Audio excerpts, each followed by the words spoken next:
PCOD ഉള്ള ആൾക്കാരിൽ എപ്പോഴും കണ്ടുവരുന്ന ഒരു പ്രശ്നമാണ് ഓവുലേഷൻ ഇല്ല, ഓവം മെച്ചുവേർഡ് ആവുന്നില്ല, ഓവം കറക്റ്റായിട്ട് ബ്രേക്ക് ആവുന്നില്ല, ഓവം റിലീസ് ആവുന്നില്ല എന്ന് പറയുന്ന കംപ്ലയിൻറ്റ്സ്. ഈ ഓവുലേഷൻ റിലേറ്റഡ് ഇഷ്യൂസ് PCOD ഉള്ള ആൾക്കാരിൽ കറക്റ്റ് ചെയ്യാൻ വേണ്ടിയിട്ട് നിങ്ങൾക്ക് ചെയ്യാൻ പറ്റുന്ന കാര്യങ്ങൾ എന്തൊക്കെയാണ്? ഒന്ന്, വെയിറ്റ് റിഡക്ഷൻ ആണ്. നിങ്ങളുടെ വെയിറ്റിൻ്റെ 10% എങ്കിലും കുറയ്ക്കുക എന്നുള്ളതാണ്. BMI കറക്റ്റ് അല്ലാത്ത ആൾക്കാർ കഴിയുന്നതും ആ BMI റേഞ്ചിനുള്ളിലേക്ക് നിങ്ങളുടെ വെയിറ്റ് കൊണ്ടുവരാൻ ശ്രമിക്കുക എന്നുള്ളതാണ്. രണ്ടാമത്തത് ഉറക്കമാണ്. ഉറക്കം പ്രോപ്പർ അല്ലാത്ത ആൾക്കാരിലും ഈ പറയുന്ന പോലെ ഓവുലേഷൻ എഫക്റ്റ് ചെയ്യാനുള്ള സാധ്യതയുണ്ട്.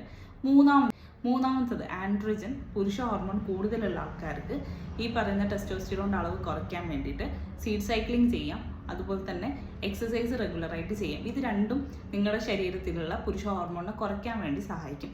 ഇത് രണ്ടും ചെയ്യുന്നത് കൊണ്ട് തന്നെ നിങ്ങൾക്ക് പിന്നീട് ഓവുലേഷൻ കറക്റ്റ് ആവാൻ, അതായത് ഒരു മാസം ഫോളോ ചെയ്താൽ കറക്റ്റ് ആവും എന്നല്ല പറയുന്നത്, ലോങ് ടൈമിലേക്ക് ഫോളോ ചെയ്ത് കഴിഞ്ഞാൽ ഓവുലേഷൻ കറക്റ്റ് ചെയ്യാൻ ഇതൊന്നും സഹായമാകും.